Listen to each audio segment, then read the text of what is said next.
자, 오늘 저와 여러분들이 함께 나누실 말씀은 사사기 8장 22절부터 23절 그리고 29절부터 31절까지 말씀. 한 목소리로 하나님의 말씀을 같이 읽으시겠습니다. 그때에 이스라엘 사람들이 기드온에게 이르되 당신이 우리를 미디안의 손에서 구원하셨으니 당신과 당신의 아들과 당신의 손자가 우리를 다스리소서 하는지라. 기드온이 그들에게 이르되 내가 너희를 다스리지 아니하겠고 나의 아들도 너희를 다스리지 아니할 것이요 여호와께서 너희를 다스리리라 하시니라. 계속해서 29, 31절. 요아스의 아들 여룻바알이 돌아가서 자기 집에 거주하였는데 기드온이 아내가 많으므로 그의 몸에서 낳은 아들이 70명이었고 세겜에 있는 그의 첩도 아들을 낳았으므로 그 이름을 아비멜렉이라 하였더라. 아멘. 할렐루야. 여러분 한 주간 동안 평안들 하셨습니까? 예, 서로 인사를 좀 이렇게 눈 인사 좀 나눌게요. 옆에 좀 보시면서.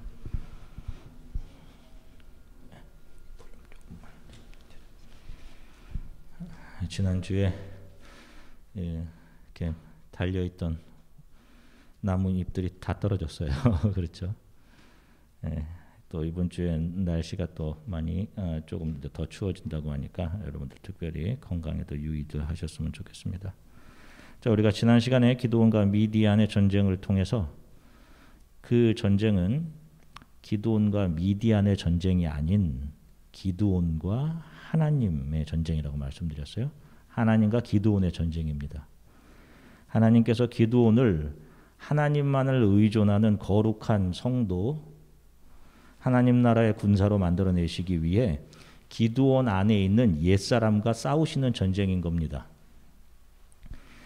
저와 여러분들이 직면하게 되는 모든 상황들 역시 하나님께서 저와 여러분들을 하나님만을 의존하는 존재로 만들어내시기 위한 하나님의 손에 들린 소도구들입니다. 심지어 우리가 이해하기 어려울 정도로 우리를 힘들게 하는 사람들이 있죠.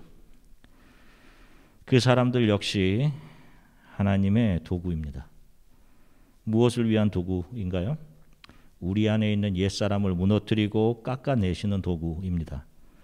그렇게 우리 안에 옛사람을 깎아내셔서 우리를 나는 아무것도 아닙니다 라고 고백하는 자리, nothing의 자리, 바로 self-denial, 자기 부인의 자리로 가게 하시는 거예요.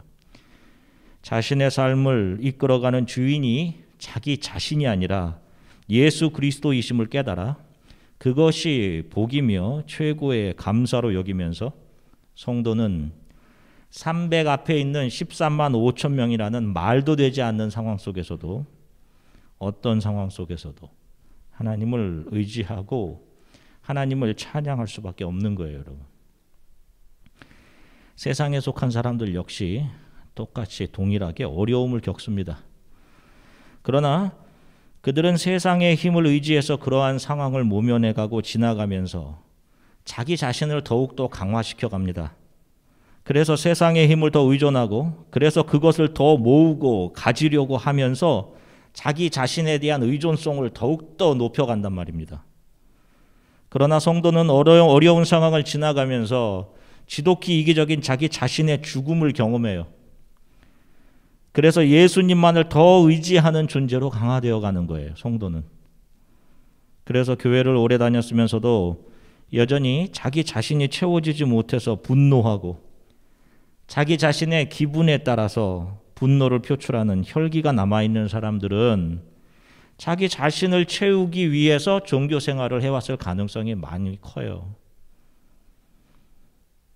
그들은 결국 자기 자신을 강화해 간 거죠. 자기를 채우기 위해 종교 생활을 할 수 있는 거잖아요. 수많은 사람들이 지금 그렇게 하고 있는 것처럼. 그러나 성도는 그 자신이 십자가에 못 박혀야 하는 존재임을 성령에 의해서 알게 된 사람들이란 말입니다. 믿음이 그것을 계속 보여주시잖아요. 드러내고. 자신 안에 있는 죄의 구덩이를 본 사람들, 그래서 그들은 자신에게 자기 채움의 모습이 나타나려고 할 때마다 예수의 발 앞에 엎드려서 주님 무너뜨려 주세요. 저의 옛사람을 무너뜨려 주시고 하나님의 나라, 주님의 통치가 임하게 해주세요라고 하게 되는 거예요. 성경에는 수많은 인물들이 등장합니다. 그들 중에 우리에게 참 신앙에 귀감이 되는 사람들이 있죠.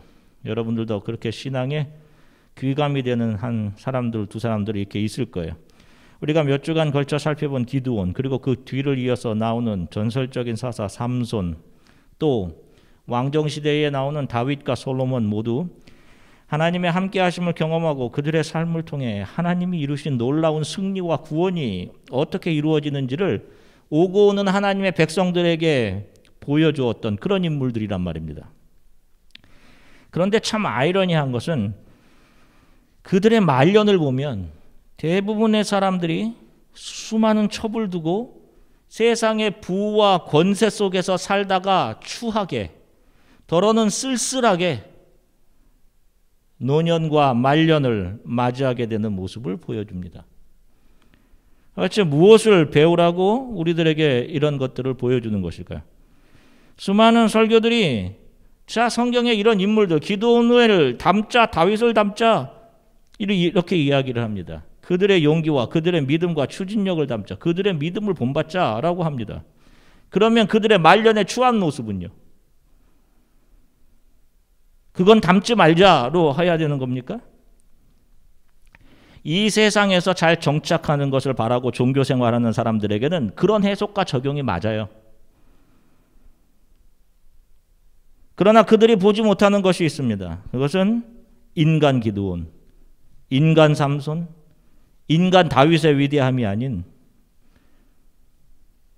그 뒤에서 죄인 기드온, 죄인 다윗, 죄인인 솔로몬을 통해 그들 안에 있는 옛사람을 해체시켜 가시면서 그들을 이끌고 가신 믿음의 주이신 예수 그리스도 하나님을 보지 못하는 거예요. 우리는 바로 이들의 삶을 통해 인간에게는 소망이 없지만 예수께만 소망이 있구나, 이 사실을 배우는 겁니다. 자, 사사기 8장 22절 말씀 한 목소리로 같이 읽으시겠습니다. 그때에 이스라엘 사람들이 기드온에게 이르되 당신이 우리를 미디안의 손에서 구원하셨으니 당신과 당신의 아들과 당신의 손자가 우리를 다스리소서 하는지라. 아멘. 보세요. 기드온과 300명의 사람들이 13만 5천 명의 미디안군을 대파하죠. 이 전쟁은 누구의 전쟁이라고 말씀드렸어요? 누구와 누구와의 전쟁? 하나님과 기드온의 전쟁이에요. 하나님께서 기드온의 옛사람과 싸우셔서 그 옛사람을 십자가에 못 박아버리는 그런 전쟁이란 말입니다. 미디안이라는 것은 아무것도 아닌 거예요. 그냥 그 전쟁의 소품으로 하나님께서 사용하신 거예요. 그렇기 때문에 미디안이 이기든 미디안이 지든 기드온이 자기 자식 내 것이라고 챙겨낼 것은 아무것도 없는 거예요. 그 상황 속에서. 그 상황 속에서는 기드온을 하나님의 사람으로 만드시는 하나님의 손만 있는 겁니다. 그런데 사람들은 자신의 현실 앞에 서 있는 미디안에 초점을 맞추죠. 그리고 그 미디안이 패하고 내가 승리해서 내 앞길이 잘 되는 것에 초점을 맞춘단 말입니다. 그것이 옛사람의 강화인 거예요. 이런 상황이 이게 물러가게 해주세요 라고 하는 거, 그리고 내 앞길이 평탄하게 해주세요 라고 하는 것들이 그런 거예요. 자, 이제 미디안과 전쟁에서 승리한 이스라엘의 기드온을 왕으로 세우려고 해요. 영웅적인 결과가 나타났기 때문입니다.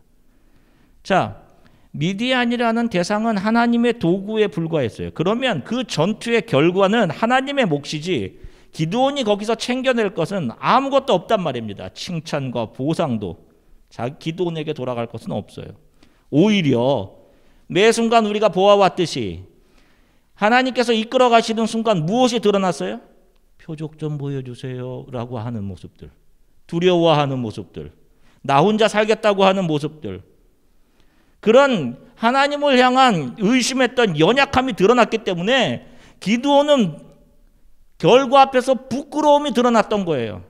자기의 잘남을 챙겨낼 것이 조금도 없었단 말입니다.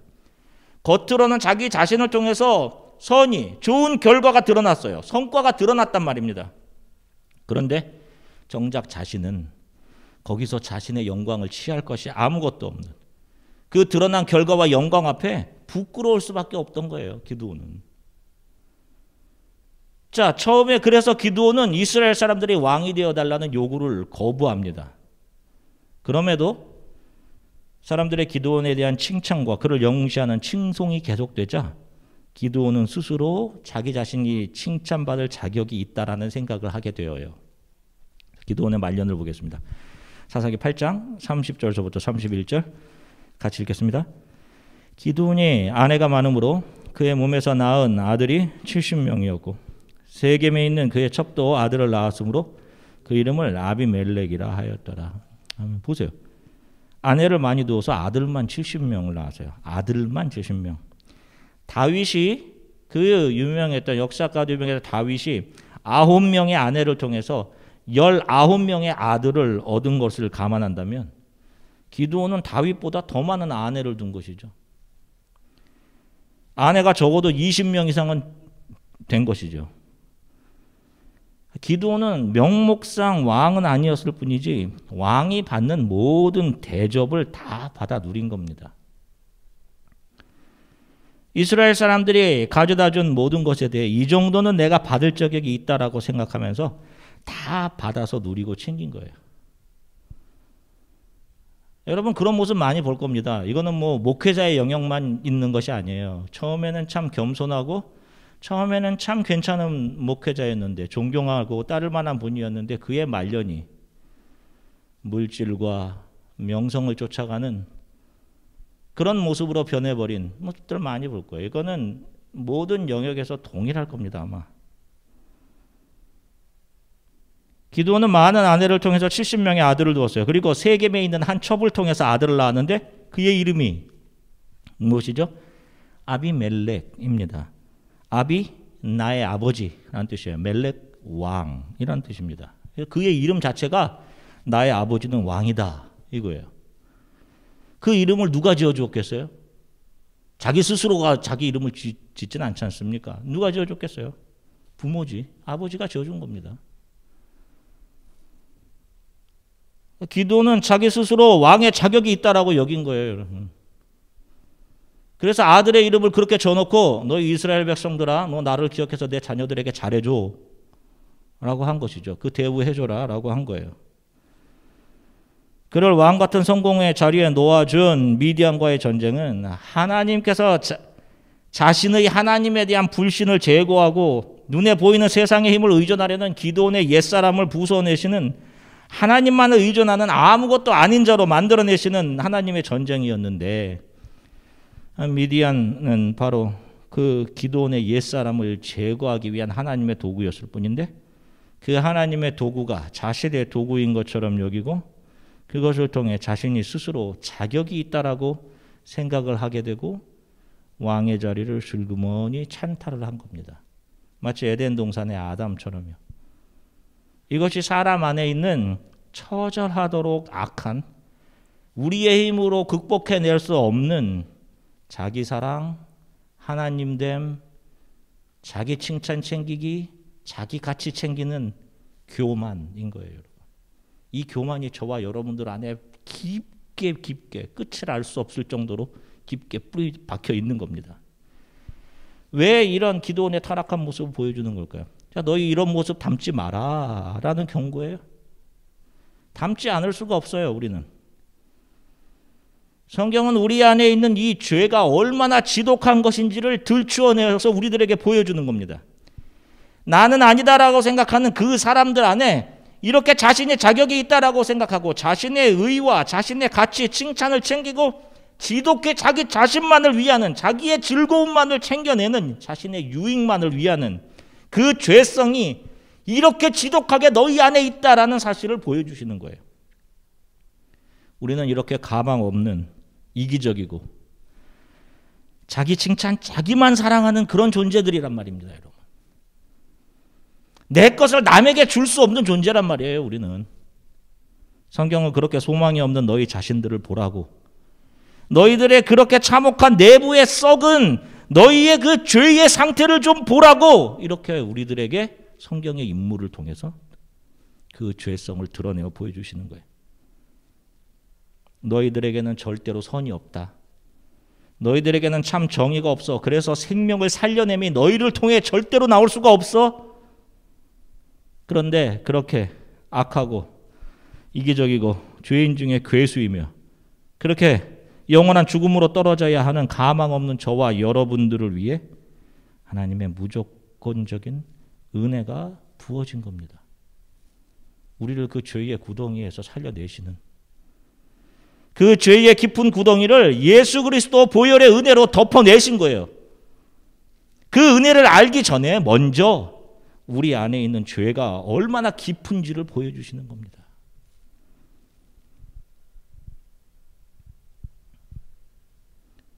우리가 어린아이들 뭐 이렇게 만지거나 아프면 한번 살짝 건드려 주죠. 아프지? 이렇게 되는 거야. 보여주시는 거예요. 그것을 보게 된 사람들이 그 은혜가 얼마나 크고 위대한지, 그 은혜를 알게 된 사람들이 예수 그리스도만을 바라보면서 나를 부인하고 내 삶에 내 것은 하나도 없음을 인정하고 나에게 허락하시는 모든 상황과 사람들이 나를 향한, 나를 만지시는 하나님의 은혜의 사랑의 손이군요. 이것을 알게 하시며 우리를 하루하루를 살아가게 하시는 거예요. 성도들에게 주어진 모든 상황들은 하나님께서 나를 거룩한 하나님의 자녀로 만들어내시기 위한 도구들입니다. 그렇게 우리 앞에 마주하게 되는 거예요. 우리를 불편하게 하는 상황들과 사람들, 심지어는 나를 기쁘게 하는 좋은 성과들, 결과들 역시 나의 옛사람과 싸우시는, 내 안에 욕심과 싸우시는 하나님의 손에 들려진 도구인 거예요. 그 모든 것을 이끄시는 분이 하나님이시며 나타나는 결과의 모든 주인도 하나님이신 겁니다. 우리가 힘든 상황 앞에서 많이 기도하시죠. 하나님 이런 것들 좀 물러나게 해주세요. 이것들에게 이기게 해주세요 라고 하죠. 사라지고 무너져야 할 대상은 실은 그것이 아니라, 나를 힘들게 하는 상황이나 사람이 아니라 바로 나의 옛사람, 이기적이고 하나님을 신뢰하지 못하는, 눈에 보이는 것에 현혹되는 내 안에 있는 옛사람인 거예요. 그것이 사라져야 되는 거예요, 여러분. 우리는 그것이 더 무너지게 해달라고 기도해야 하는 거예요, 여러분. 그것이 진짜 기도인 것입니다. 우리 성도들 크리스천들의 싸울 대상, 정복해야 할 대상은 눈앞에 있는 환경이나 세상이 아닙니다. 우리가 이 세상 중요한 곳곳에 크리스천들이 가서 그곳을 하나님이 다스리는 하나님의 나라가 되게 하자, 그런 비전을 가지자, 꿈을 가지자, 세상을 개혁하자, 이런 요구들을 많이 들었을 겁니다. 그런데 여러분 생각해 보세요. 여러분, 나도 개혁 못하는 인간들이 무슨 세상을 개혁을 합니까? 여러분, 다 기만이죠. 기만. 하나님은 우리를 세상을 개혁하는 사람으로 부르신 게 아니에요. 여러분, 이 역사는, 우리들에게 짧게 주어진 이 삶은요, 세상을 뒤로하고 십자가를 지고 예수를 따른 제자로 우리를 부르신 겁니다. 그렇게 이 세상에서 우리를 건져내주신 거예요. 그 십자가에 우리들의 옛사람은 못이 박힌 겁니다. 그래서 나에게 선한 것이 하나도 없습니다, 예수님만 선하십니다 라고 고백하는 사람들이 무슨 이 땅에서의 정의와 선을 운운하고 자신들이 그것을 이루어낼 수 있다라고 확신하겠어요, 여러분. 집에서도 마찬가지란 말입니다, 여러분. 가장 가까운 사람들에게 하고 있는 모습들이 여러분들의 진짜 모습들일 수 있다니까요. 그게 내 배우자나 내 부모, 내 형제 자매가 부족한 것이 아니라 내가 가장 부족한 사람인 겁니다, 여러분. 내가 죄인 중에 괴수인 것이어야 맞는 거예요, 여러분. 그래서 아파야지 맞는 거예요, 여러분. 그런 자신의 모습 때문에. 그렇게 맹세한 내 아내, 내 남편에게도 내가 이렇게 못하는구나, 내가 형편없구나. 그 죄인 중에 괴수가 나인데 누구를 나보다 더 부족한 사람 취급할 수 있겠냔 말입니다. 내 기분에 따라 주인처럼 행동하고 할 수 있겠냐고요, 여러분. 그 옛사람이 드러날 때마다 아파하시고 기도하셔야 되는 거예요. 이걸 무너뜨려 주십시오, 주님.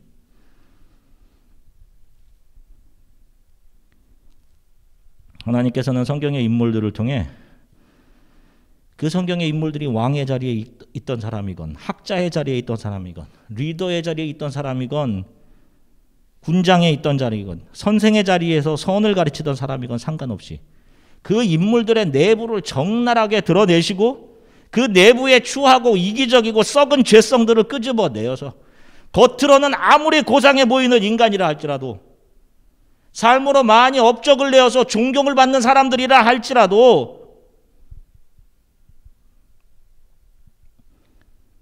그 사람 안에는, 그 사람에게는, 그 인간에게는 소망이 없음을 성경을 통해 이렇게 보여주시는 거예요. 아무리 훌륭한 인간이라도 그들 안에 있는 죄성은 결국에는 자기 자신의 가치를 챙기고 자기 자신, 자기 칭찬을 챙겨내고, 그래서 그들을 영원한 사망으로 이끌고 간다는 사실을 기드온, 또 성경의 인물들을 통해 보여주시고, 그래서 그들에게 예수 그리스도가 필요함을 역설하고 있는 거예요. 그래서 구약은 예수 그리스도를 소망하고 기다리고 모든 초점을 예수 그리스도께로 맞추고 있는 겁니다. 여러분들이 지금 서 계신 위치까지 오게 된 것이 무엇으로 인함이라고 생각을 하세요? 세상 사람들은 아무리 겸손한 사람이라 할지라도 자신의 노력과 주위에서 자신을 도운 사람들, 그리고 약간의 운이 따랐기 때문이다라고 말할 거예요. 우리 크리스찬들은 지금의 나를 있게 한 것이 예수 그리스도여야 맞는 것입니다. 우리들에게 자기 자랑과 자기 주장, 자기들을 드러내고 자랑할 것이 아무것도 없는 거예요, 여러분. 그들이 성도인 겁니다. 그런데 이 기독교가 어떻게 왜곡되어서 자기를 잘 채운 사람을 복받은 사람이라고 하고, 그 복을 위해 열심으로 종교 생활할 것을 강요하고 있는지 너무도 안타까울 따름입니다. 예수님과 또 그 예수님의 12 제자들도 가지지 않은 것들을, 아니 그분들이 다 배설물처럼 여겼던 것들을 복이라고 하고 가지려고 하다니, 그게 말이 되는 것입니까? 성도는 우리 안에 죄성이 얼마나 지독한지를 성경의 가르침을 통해서, 말씀을 통해 깨달아서 날마다 근신하며 예수를 의존해 하루하루를 살아가는 사람들인 거예요. 그래서 그 하루를 예수를 의존하고 예수를 경외함으로 살아내는 사람들인 겁니다, 여러분. 거듭 말씀드렸듯이 기독교는 자기 채움의 종교가 아니라 자기 비움, 자기 부인의 종교예요. 자신이 십자가에서 죽은 사람들에게 자신의 것이 있을 수가 없죠. 내가 죽었는데 자기의 것이 있을 수가 없어요. 그래서 초대교회 성도들이 그런 삶을 산 거예요. 자기의 것을 조금도 자기 것이라고 한 사람들이 없었던 겁니다. 자기 것이 없으니까 자기가 채워지지 않았다고 분노하고 화를 낼 것도 없는 거예요. 자기 것이 없기 때문에 다른 이들을 판단하는 눈도 시력을 잃어버리는 겁니다. 그리고 서로를 긍휼히 여기고 자신의 것이라고 생각했던 것으로 다른 이들을 채워주는 삶을 사는 거예요, 여러분. 예수 그리스도께서 십자가의 보혈을 다 쏟아내어 저와 여러분들의 죄의 구덩이를 덮어내는데, 그리고 저와 여러분들을 살려내는데 사용하셨던 것처럼, 자기를 내어줌이라는 것은 자기가 부인된 사람들에게만 나올 수 있어요, 여러분. 창조자이신 예수님은 가장 저주받은 죄인의 자리인 십자가 위로 가셨죠. 거기서 그분의 물과 피를 우리를 위해 쏟아 부어주셨습니다. 자기 부인이에요. 여러분들에게 나오는 것은 자기 부인인지 자기를 채워감인지, 여러분 매일 이것을 잘 점검하십시오. 우리의 삶은 내 삶에서 바벨이 웅장하게 멋지게 하늘 끝까지 닿을 정도로 멋지게 세워지는 그런 역사가 아니라, 내가 세우려 했던 바벨이 처참하게 무너지고 예수에 의해 그분이 거하시는 거룩한 성전으로 지어져 가는 역사인 거예요. 그게 우리들에게 주어진 삶인 겁니다. 우리는 내 안에 바벨이 허물어지고 예수로 지어져 가는 역사 위에 서 있는 거예요. 그래서 나의 무너짐도 나의 죽음도 유익한 것입니다. 이 고백을 내놓을 수 있는 겁니다.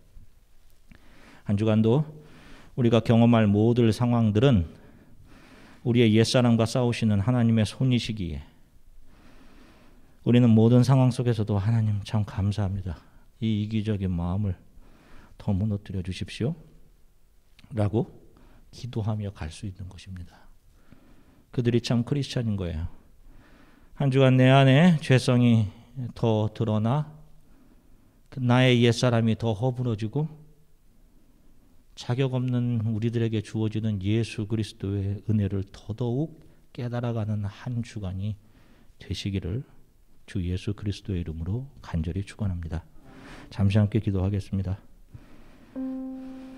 하나님, 내 앞에 놓여진 상황들이 이것이 좀 없어지게 해주십시오. 마치 배틀필드 같이 참 치열한 속에서 이것 좀 내가 극복하고 이겨내게 해주세요 하고 생각하는 그 대상들, 그것이 나를 정금 같은 하나님의 자녀로 만들어내시기 위한 하나님의 손에 들린 도구임을 알게 하셔서 참 감사합니다. 그 대상들이 없어져야 할 것이 아니라 내 안에 있는 옛사람들이 없어져야 하는 것임을, 모든 것이 나의 옛사람을 무너뜨리고 허무시고 예수로 지어내시는 하나님의 손이시기에 어떤 상황 속에서도 주를 찬양합니다. 나는 선하지 않습니다.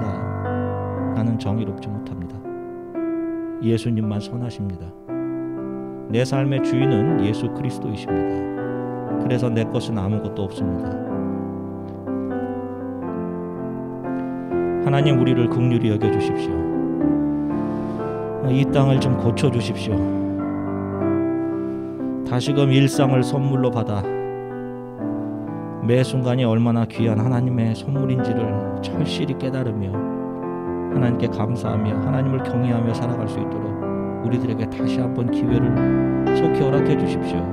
우리 이렇게 잠시 함께 기도했으면 좋겠습니다. 잠시 함께 기도하겠습니다. 하나님 주님 참 감사합니다. 사랑하는 성도들과 함께 하나님 말씀을 나누게 하셔서 감사합니다. 주님, 늘 없어졌으면 하고 늘 불편해했던 사람들, 우리를 아프게 했던 사람들, 실은 그 모든 것이 없어지고 그 모든 것이 그들의 잘못이 아니라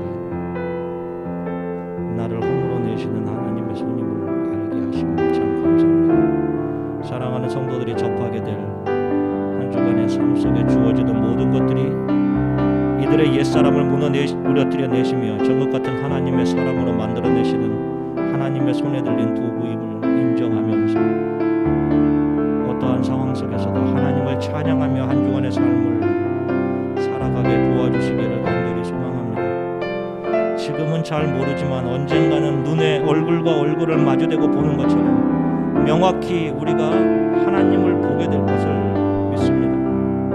주님, 우리들의 이 땅에서의 믿음의 전이 신앙의 길을 주님께서 붙잡아 주시고 나의 힘과 의지가 아닌 예수 그리스도만을 의지하고 주님께서 부여하시는 믿음을 붙잡고 주를 온전히 따라갈 수 있도록 도와주십시오. 이 땅을 긍휼히 여겨주십시오. 주님, 저희들이 힘들고 지쳐갑니다. 또 두렵습니다. 주님,